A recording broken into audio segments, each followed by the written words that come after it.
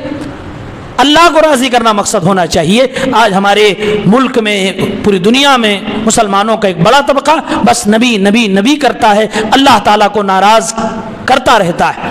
بلکہ یوٹیوب کی دنیا میں ایک ٹیچر بہت مشہور ہے جن کو لوگ خان سر کے نام سے جانتے ہیں۔ ایک بار وہ مسلمانوں کے بارے میں پڑھا رہے تھے تو انہوں نے کہا وہابی اس سے کہتے ہیں جو اللہ کو مانتا ہے نبی کو نہیں مانتا ہے، اور سنی اسے کہتے ہیں، جو ٹی ٹی ایس والے جو سنی اسے کہتے ہیں جو نبی کو مانتے ہیں اللہ کو نہیں مانتے۔ جبکہ یہ بندہ اس کی اس ڈیفینیشن سے ایسا لگ رہا تھا کہ دین کے بارے میں بالکل جاہل ہے، واقعتاً جاہل ہے۔ کئی بار یہ اسلام کے خلاف بڑی اناپ شناپ باتیں کرتا ہے اور اسلام کے بالکل صریح تعلیمات کے خلاف یہ اپنے بچوں کو تعلیم دیتا ہے، نہ جانے کس کو خوش کرنا چاہتا ہے۔ اللہ تعالیٰ ایسے بہروپیوں سے ہماری قوم کے نوجوانوں کی حفاظت فرمائے، آمین۔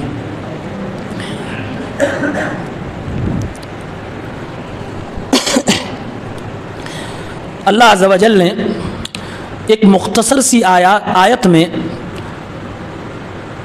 ہمیں اور آپ کو زندگی جینے کا طریقہ بتایا ہے، بس دو بات۔ یا ایھا الذین آمنوا اتقوا اللہ، اے ایمان والو اللہ سے ڈرو، وَكُونُوا مَعَ الصَّادِقِينَ، اور سچے لوگوں کے ساتھ ہو جاؤ، بس دو ہی بات ہے۔ اس میں گہرائی سے آپ سوچئے، اس کے بعد کچھ بچے گا؟ اللہ نے یہ نہیں کہا ہے کہ سچے ہو جاؤ، یہ چھوٹی بات۔ آپ سچ بول رہے ہیں یہ بہادری کی بات ہے، اس سے زیادہ بہادری کی بات ہے کہ آپ سچے لوگوں کے ساتھ کھڑے ہو جائیں۔ عام طور سے سچ بولنے والے بھی سچوں کے ساتھ کھڑے ہونے کی ہمت نہیں کر پاتے، کسی مصلحت مجبوری کی وجہ سے۔ اللہ وہ بڑی بات کہہ رہا ہے، میرے بندو اللہ سے ڈرو، وَكُونُوا مَعَ الصَّادِقِينَ، اور سچوں کے ساتھ ہو جاؤ۔ کون سے سچے؟ تفسیر ابن جریر میں علامہ ابن جریر الطبری رحمہ اللہ اس آیت کی تفسیر کرتے ہوئے فرماتے ہیں کون سے سچے؟ کہا وہ سچے لوگ جو اپنے دین ایمان اور عقیدے کے معاملے میں سچے ہیں، جو اپنی زبان کے معاملے میں سچے ہیں، جو اپنے کردار کے معاملے میں سچے ہیں، ان کے ساتھ ہو جاؤ۔ دنیا میں سب سے بڑی سچائی کیا ہے؟ حاجی صاحب سو رہے ہیں کیا؟ جی جاگتے رہیے۔ دنیا میں سب سے بڑی سچائی کیا ہے؟ کیا سچائی؟ دنیا میں سب سے بڑی سچائی، اس دنیا میں سب سے بڑی سچائی توحید ہے۔ یہ وہ سچائی ہے جس کے بارے میں اللہ فرماتا ہے افلا ينظرون الى الابل كيف خلقت، اللہ کو جاننے کے لیے تم جانوروں کی خلقت پہ، اونٹوں کی پیدائش پہ دیکھ لو، تم پہاڑوں کو دیکھ لو، تم زمین کو دیکھ لو، تم آسمانوں کی بلندی کو دیکھ لو، تم زمین میں اللہ تعالیٰ کی کاریگری کو دیکھ لو، یہ سب اللہ کی توحید کی دلیلیں ہیں۔ نبی جو آئے بتائے یہ تو ہے ہی، اللہ نے جو کتابیں نازل فرمائی یہ تو ہے ہی، انبیاء کے وارثین جو کچھ بتا رہے ہیں وہ تو ہے ہی، صحابہ کرام نے اپنے نبی کے دین کو جو پھیلایا وہ تو ہے ہی، ہمارے اور آپ کے جسم کی بناوٹ بھی اللہ کی توحید کی گواہی دے رہی ہے۔ اس دنیا میں سب سے بڑی اگر کوئی سچائی ہے تو اللہ کو ایک ماننا، ایک جاننا، اسی ایک اللہ کی عبادت کرنا، اور اگر اس کے بعد کوئی دوسری بڑی سچائی ہے تو میرے نبی محمد مصطفیٰ کا نبی ہونا۔ اس کا مطلب یہ ہوا اللہ فرما رہا ہے ایمان والو اللہ سے ڈرو،